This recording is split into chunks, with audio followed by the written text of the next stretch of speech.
Welcome to ఏమి జరుగుతోంది. నా పేరు కోపల్లి ఫణికుమార్, తెలంగాణ ఫెడరల్ నుంచి. ఒకప్పుడు వైద్య ఆరోగ్య రంగాలకు దూరంగా ఉన్నటువంటి హైదరాబాదు ఈ మధ్య కాలంలో, అంటే ఒక గడిచిన దశాబ్దం లేదా 2 దశాబ్దాల్లో బాగా పురోగతి సాధించింది. అంతర్జాతీయ వైద్య ప్రమాణాలతో హైదరాబాద్ నగరాన్ని కూడా తీర్చిదిద్దాలని ప్రభుత్వం గట్టి కృషి చేస్తోంది. ఒకవైపు వైద్య ఆరోగ్య సౌకర్యాలు పెరుగుతున్నా, మరోవైపు ప్రాణాంతకమైన వ్యాధులు హైదరాబాదు లేదా తెలంగాణలో బాగా పెరుగుతున్నాయి. క్యాన్సర్ లాంటివి, లేకపోతే షుగర్ వ్యాధి, ఇట్లాంటివన్నీ పెరిగిపోతున్నాయి. ఇప్పుడు వాటి సరసనే కిడ్నీ వ్యాధులు కూడా పెరుగుతున్నాయి అనేది ఒక తాజా అధ్యయనంలో బయటపడింది.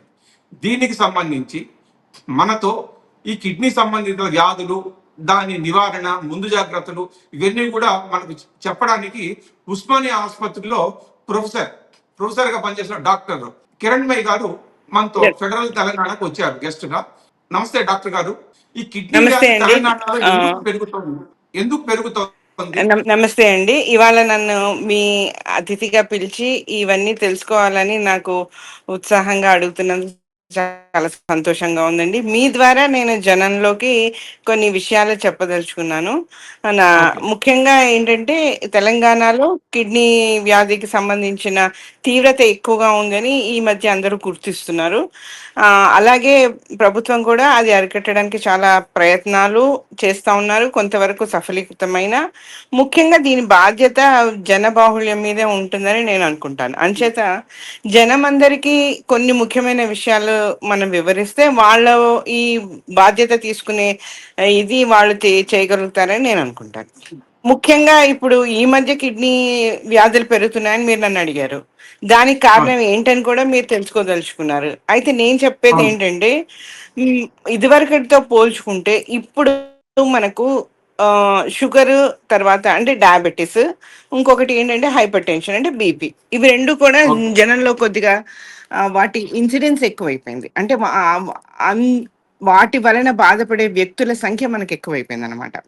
సో ఇది మనము మిగతా జనాభాతో, అంటే దేశ జనాభాతో చూసుకున్నా కూడా మనకు తెలంగాణలో దీని తీవ్రత కొంచెం ఎక్కువగానే ఉందని చెప్పాలి. ముఖ్యంగా కిడ్నీకి సంబంధించిన వ్యాధి ఇన్సిడెన్స్ మనకు కొంత 7% వరకు ఉందండి. మనకు దేశ జనాభాకు చూసుకుంటే 3 to 4% ఉంటుందండి. సో మనకెందుకు ఈ మాదిరిగా ఉంది అని మీరు నన్ను అడగొచ్చు. చెప్పండి మీరేదాన్ని. డాక్టర్, ఇప్పుడు Indian council of medical research ఒక అధ్యయనం చేసి విడుదల చేసినటువంటి ఒక పేపర్ లో ప్రతి 1,00,000 మందికి 10,000 మంది సుమారుగా కిడ్నీ వ్యాధితో ఇబ్బంది పడుతున్నారని, అందులో కూడా 19 మంది చనిపోతున్నారు అనేటువంటి విషయం బయటకు వచ్చింది. ఇది ఆందోళనకరమైన ఫిగర్స్. అంటే ఒక విధంగా ఏంటంటే ఇది ఆందోళన పడాల్సిన విషయమే. కాకపోతే ఏంటంటే మనము దాన్ని అరికట్టడానికి చాలా మటుకు ప్రయత్నాలు చేస్తూనే ఉన్న, ప్రభుత్వ పరంగా కానీ సమాజ పరంగా కానీ, మనం అవేర్నెస్ తీసుకురావడంలో కానీ, వాటిని అరికట్టాలనే దాంట్లో కానీ, ప్రివెన్షన్ చేయడంలో కానీ, ఇవన్నీ చాలా మటుకు మనము ఒక 3-4 అంచెల విధానాన్ని పాటిస్తున్నామండి. కాబట్టి అంతగా మనము భయపడవలసిన అవసరం లేదు. కాకపోతే ఏంటంటే మనగా ఏమేమి జాగ్రత్తలు తీసుకోవాలో తెలుసుకొని అవి రాకుండా జాగ్రత్త పడాలి. వచ్చిన తర్వాత ఏ ట్రీట్మెంట్ తీసుకోవాలి అనేది కూడా మనం తెలుసుకోవాలి. సో ఈ విధంగా మనం చేస్తే ఈ జబ్బు తీవ్రత తగ్గుతుందనడంలో ఎంత మాత్రం సందేహం లేదు. మీరు అన్నట్టు ఆ పర్సంటేజ్ దేశ జనాభాతో కంపేర్ చేస్తే ICMR స్టడీలో తెలంగాణకు సంబంధించి కొద్దిగా ఎక్కువగానే ఉందండి. కానీ మన దగ్గర మిగతా జనాభా, దేశంలో మిగతా స్టేట్స్ తో కంపేర్ చేస్తే మన దగ్గర ఉండే సదుపాయాలు కూడా చాలా ఎక్కువ అండి. ఓకే, ఇప్పుడు ఢిల్లీలోని institute of liver and biliary sciences అధ్యయనం ప్రకారం దేశం మొత్తం మీద తెలంగాణలోనే కిడ్నీ వ్యాధిగ్రస్తులు చాలా ఎక్కువగా ఉన్నారన్నట్టు విషయం కూడా బయటపడింది. దీనికి కారణం కూడా ఉందండి. మీకు తెలిస్తే దేశ జనాభాలో దాదాపు మనకు కంపేర్ చేసుకుంటే, ప్రపంచ జనాభాతో కంపేర్ చేసుకుంటే మన దగ్గర దాదాపు 70 to 80 మిలియన్ పీపుల్ మనకు షుగర్ తోటి ఇబ్బంది పడుతున్నారనే ఒక అంచనా ఉంది. అందులో సౌత్ ఈస్ట్ ఏషియన్ రీజియన్స్ లోనే ఇది ఉంటే, ఇండియాలోనే 70 మిలియన్ పీపుల్ ఉన్నారన్నట్టు ఒక అంచనా. ఇది కూడా 2 ఏళ్ల క్రిందట అంచనా. సో ఇప్పుడు మనం చూసుకుంటే షుగర్ మన దగ్గర దేశ జనాభా కంటే తెలంగాణలో కొంచెం ఎక్కువ అండి. మనకు 13 to 14% ఇన్సిడెన్స్ ఉంది. అంటే మన దగ్గర దాదాపు మన జనాభాలో ఒక 39 lakh పీపుల్ కి ఈ డయాబెటీస్ ఉందని లేటెస్ట్ అంచనా. సో ఓకే, దీనికి ఓకే, కారణాలు ముఖ్యంగా ఏంటి, ఎందుకు ఈ కారణాలను తెలుసుకుంటే కిడ్నీ జబ్బులు వచ్చే ప్రమాదాన్ని కూడా మనం నివారించవచ్చు. కంపేర్ చేసుకుంటే ఓకే. ఇదివరకి ఇప్పటికి మీరు లైఫ్ స్టైల్ చూడండి, జనాలకి ఎంత డిఫరెంట్ అయిపోయిందో. చాలా ర్యాపిడ్ గా అర్బనైజేషన్ ఉందండి. అవును. ప్లస్ మనం చాలా ఎక్కువగా మనం ఇంట్లో చేసుకునే ఫుడ్ కంటే బయట ఫాస్ట్ ఫుడ్ మీదే ఆధారపడుతున్నాం. తర్వాత ఓకే. సెడెంటరీ లైఫ్ స్టైల్ ఎక్కువైపోయింది. మనము రాత్రి పగలు కష్టపడి పనిచేస్తున్నామా, కూర్చొనే పనిచేస్తున్నాం. అవును.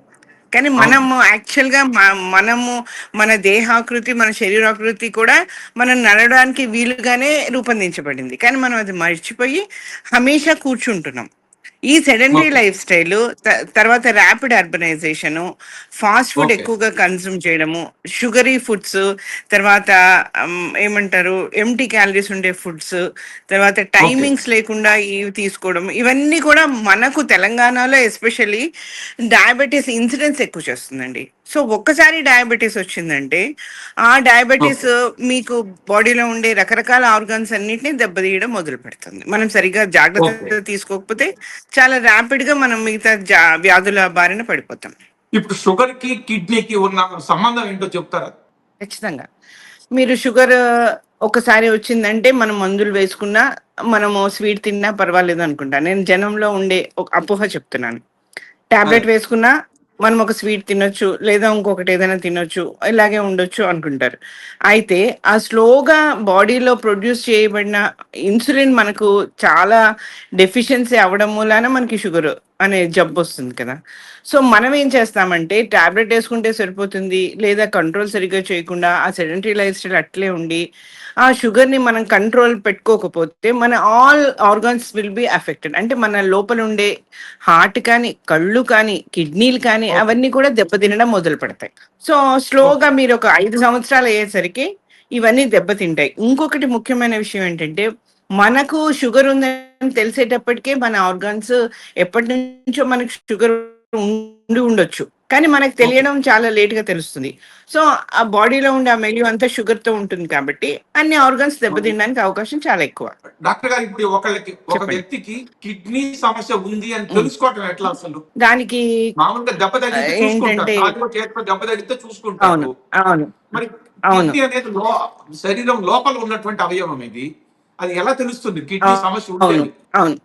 కిడ్నీ ఏంటంటే ఒక్క ఇది చెప్తానండి. చాలా ముఖ్యమైన అవయవమే కాకుండా మనకు భగవంతుడు అన్ని 2 కళ్ళు, 2 చెవులు, 2 ఆహా! నాసికలు ఇచ్చినట్టు భగవంతుడు మనకు 2 కిడ్నీలు ఇచ్చాడు.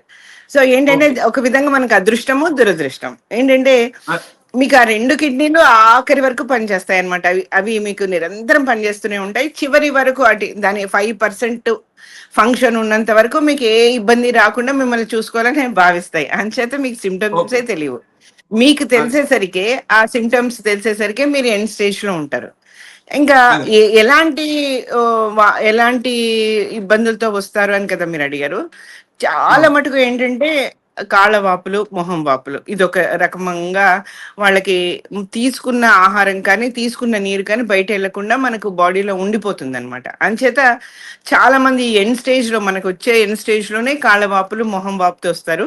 తర్వాత యూరిన్ ఇబ్బందులు ఉంటాయండి. చాలా మటుకు యూరిన్ మనకు నైట్స్ కూడా ఎక్కువ లేస్తున్నాము అనే ఒక ఇబ్బందితోటి మన దగ్గరకు వచ్చేవాళ్ళు ఉంటారు.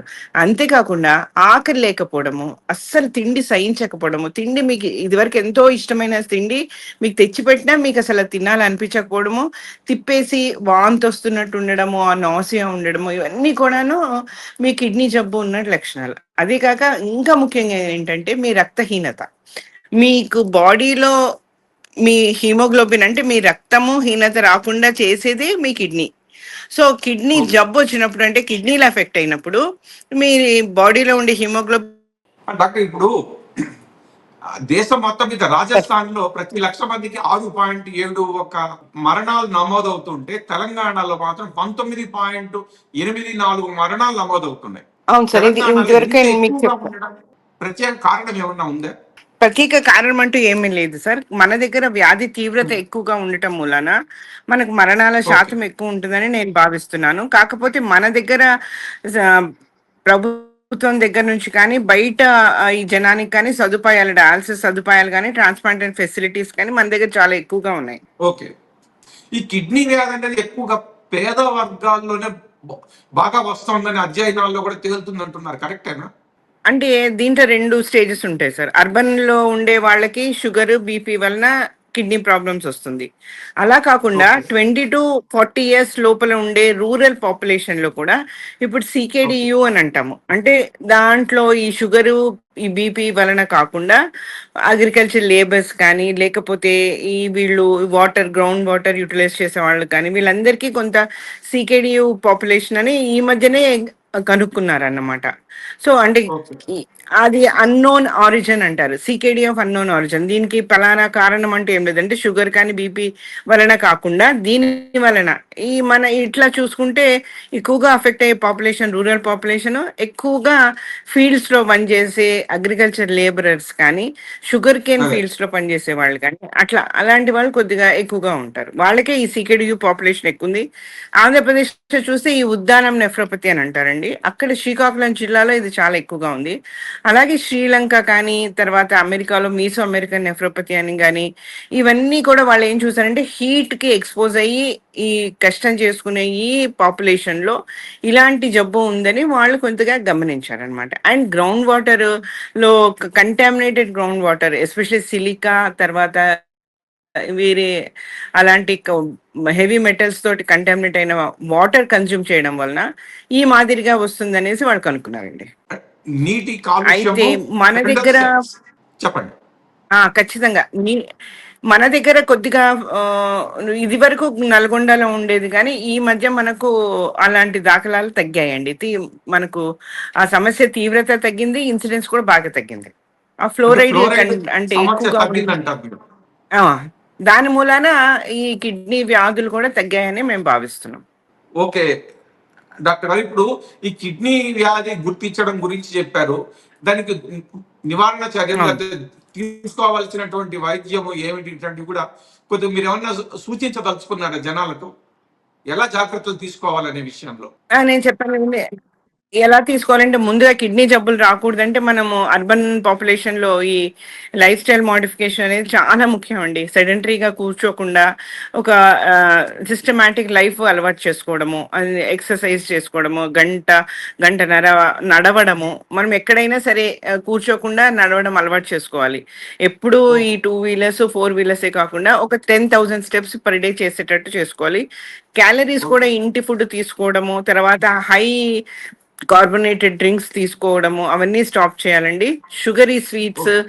తర్వాత ఈ సాచురేటెడ్ ఫ్యాట్స్ ఉండే ఫుడ్, ఎస్పెషల్లీ నాన్ వెజిటేరియన్ తీసుకోవడం కొద్దిగా తగ్గించాలండి. సో అలాంటి వాటి వలన మనం ఏమవుతుందంటే లైఫ్ స్టైల్ మోడిఫికేషన్, ఎక్సర్సైజ్ చేస్తాం, సెడెంటరీగా ఉండడం మానేస్తాము. తర్వాత హై క్యాలరీ కంటెంట్ కాకుండా వెజిటేరియన్ డైట్, ఆల్కలీ డైట్ అంటామండి, ఇది తీసుకోవడం వల్ల మనకు కిడ్నీలో కూడా చాలా మేలు చేసిన వాళ్ళం అవుతాం. అంటే మన తెలంగాణలో ఈ మధ్య ఒక మొదలైన ఒక ఇంట్రెస్టింగ్ పాయింట్ ఏమిటంటే ఆల్కహాల్ తీసుకోవడం చాలా ఎక్కువ అయిపోయింది. చిన్నవాళ్ళు, పెద్దవాళ్ళు, ఆడ మగ తేడా లేకుండా లిక్కర్ ఎక్కువ తీసేసుకుంటున్నారు. ఇది అవునండి. కూడా ఏమన్నా మీకు స్మోకింగ్ అవును. కూడా బాగా, ఈ రెండు కూడా ఖచ్చితంగా. ఏమన్నా కిడ్నీ మీద ఎఫెక్ట్ పడతాయా? ఖచ్చితంగా. ఖచ్చితంగా అండి. ఇవన్నీ కూడా మనకు చాలా రిస్క్ ఫ్యాక్టర్స్. స్మోకింగ్ కానీ, ఆల్కహాల్ కానీ కిడ్నీలో ఉండే ఈ సన్నటి మైక్రో వెసల్స్ వాటి సమతుల్యతను బాగా దెబ్బతీస్తాయండి. వాటి లైనింగ్ మెమ్బ్రెన్స్ మీదనే వీటి ఎఫెక్ట్ ఉంటుంది. టాక్సిక్ ఎఫెక్ట్ అంటాం. సో అవి చాలా మటుకు మనం అవాయిడ్ చేయగలిగితే మన మన కిడ్నీలకు మనం మంచి చేసిన వాళ్ళం అవుతాం. మన ఆరోగ్యాన్ని మనమే కాపాడుకోవాలి కదండి. అదే అదే, అలాగే. అవునండి. సో ఆల్కహాల్ కి, ఖచ్చితంగా ఇది చెప్పండి. మీరు ఆల్కహాల్ కి, అది సిగరెట్ చెప్తున్నారు. కి దూరంగా ఉంటూ కొద్దిగా ఫుడ్ హ్యాబిట్స్ కొంచెం జాగ్రత్తగా ఇంటి భోజనం తింటే సరిపోతుంది అంటారు మీరు. అవునండి. దాని అవునండి. తీవ్రత తగ్గించుకోవచ్చు ఎంటీ అంటారు బాగా. అవునండి. మీరు మార్నింగే 6 o'clock లేవండి. ఒక గంట సేపు వాకింగ్ అన్నా, వ్యాయామం కానీ, ఎక్సర్సైజ్ కానీ చేయండి. దాని తర్వాత ఏంటి చక్కగా ఇంట్లో వండిన ఫుడ్డే తినండి. మళ్ళీ సాయంత్రం 8:30కు పడుకోండి. చాలా ప్రశాంతంగా స్ట్రెస్ లేకుండా మీ జీవితాన్ని గడపండి. మీ కిడ్నీలు కూడా హ్యాపీగా మీకు సహకరిస్తాయి.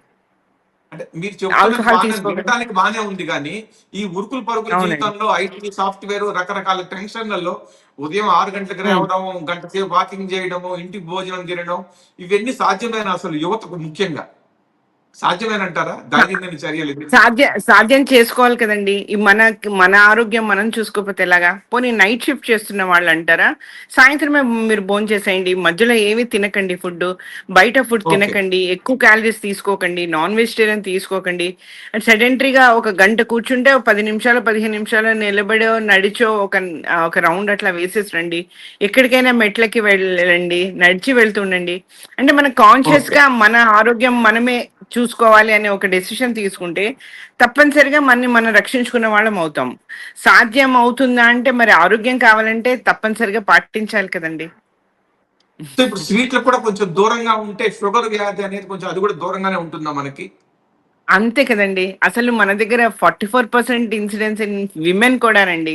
మనం ఏదైనా సెలబ్రేట్ చేసుకుంటాం గదండీ! ప్రతిదానికి స్వీట్ కావాలి, పార్టీ అవును. కావాలి. ఇవన్నీ అలా కాకుండా ఆ సెలబ్రేషను ఎక్సర్‌సైజ్ చేయడంలోనూ, క్యాలరీస్ కరిగించడంలోనూ, లేకపోతే ఒక వెజిటేరియన్ డైట్ తిని అట్లా సెలబ్రేట్ చేసుకోవచ్చు కదా! సో దట్ మీ బాడీకి కూడా మీరు హెల్ప్ చేసిన వాళ్ళవుతారు. అట్లాగా అవును. కాన్షియస్‌గా ఈ అవేర్‌నెస్ అనేది అందరికీ రావాలండి. జబ్బొచ్చిన తర్వాత ట్రీట్‌మెంట్ తీసుకోవడం అనేది ఇంకా మీ చేతిలో, మీ పరిధిలో ఏముండదు. కానీ మొదట్లోనే మీ ఆరోగ్యం పట్ల మీరు శ్రద్ధ వహించి, మీరు జాగ్రత్తగా ఉన్నారు అంటే, మీ బాడీకి మీరే కదా మేలు చేసిన వాళ్ళవుతారు. మీ కిడ్నీలు మిమ్మల్ని ఎంతో చూసుకుంటాయి. అసలు 24 గంటల్లో ప్రతి సెకండ్ పనిచేసేవే 2 కిడ్నీలు. మీకసలు ఏ ఇబ్బంది చివరి వరకు తెలియనివ్వదు. ఇలాగ ఇంకా జాగ్రత్తగా ఫుడ్ అవి తీసుకొని ఉంటే అది ఇంకా మిమ్మల్ని ఎంత చూసుకుంటది చెప్పండి. సో, ఈ సో అవేర్‌నెస్ అందరికీ రావాలండి. కిడ్నీలు మనల్ని అవునండి. బాగా చూసుకుంటాయి కాబట్టి మనం కూడా కిడ్నీలు బాగా చూసుకోవాలంటారు. తప్పనిసరిగా. మనం చూసుకోకపోతే ఇంకెవరు చూసుకుంటారండి. మన కిడ్నీలను ఓకే. మనమే చూసుకోవాలి. తర్వాత అదే. అదే. ఇంకొకటేంటంటే ఈ జిమ్ ప్రొడక్ట్స్ అలాంటివి కూడా ఎక్కువ తీసుకోకుండా ఎందుకంటే కొంత హెవీ మెటల్ కంటామినేషన్ చూసి దాంట్లో కిడ్నీలు దెబ్బతినడం కూడా ఈ మధ్య గమనిస్తున్నామండి. సో, అదే. వాటర్ ఎక్కువగా తీసుకోవాలండి. ఏ ఏ టైమ్ అయినా సరే మాకు 10-15 glasses of water per day అందరూ ఓకే. తీసుకోవాలి. సో దట్ అది డబ్ల్యూహెచ్ఓ మనకు చెప్పిన సూచన అండి. కనీసం అంటే ఒక okay. 10-15 okay. Glasses per day తీసుకోవాలి. ఈ మీరన్నట్టు స్మోకింగు, ఆల్కహాలు అవన్నీ అవాయిడ్ చేయాలి. Salty okay. Foods, sugary foods, తర్వాత స్ట్రెస్, ఒక 8 అవర్స్ స్లీప్ ఇవన్నీ కూడా మీకు అవసరం అండి. అవన్నీ అవాయిడ్ చేయడమే కాకుండా ప్రశాంతంగా 8 గంటలు పడుకోండి. మీ చిన్నప్పుడు మీరు ఎప్పుడన్నా ఇంతింత లేట్‌గా మేలుకోవడం గమనించారా? మీ అమ్మ వాళ్ళు మిమ్మల్ని 9కే పడుకోబెట్టేవాళ్ళు. అవునా కదా! అవునండి. అవును. అవును. అలాగే మీరు కూడా ఒక ఈ దీనితోటి అలవాటు చేసుకున్నారంటే డిసిప్లిన్, ఒక క్రమశిక్షణ మీ బాడీకి. మీ బాడీని అవును. మీరే రక్షించుకున్న వాళ్ళవుతారు కదా! జబ్బొచ్చాక అవును. పరిగెత్తడం కంటే, ముందుగానే అవును. దాన్ని పరిరక్షించుకుంటే చాలా మంచిది కదండీ! అవును డాక్టర్ గారు. ఓకే అవును. డాక్టర్ గారు. ఈ కిడ్నీ వ్యాధికి సంబంధించిన సమస్యలు, నివారణ, ముందు జాగ్రత్తలు అన్నీ గూడా మాకు చక్కగా వివరించారు. మళ్ళీ గూడా మరో సమస్యతో మళ్ళీ మీతో చర్చా కార్యక్రమం పెట్టుకుంటాము. మీరు విలువైన సమయాన్ని తప్పకుండా. మాకు కేటాయించినందుకు ధన్యవాదాలు. చాలా సంతోషం అండి. నేను కూడా మీకు ధన్యవాదాలు చెప్పాలి. అందరికీ నా ద్వారా మీరు ఈ సూచనలు అందజేస్తున్నందుకు చాలా చాలా సంతోషం అండి. నమస్తే అండి.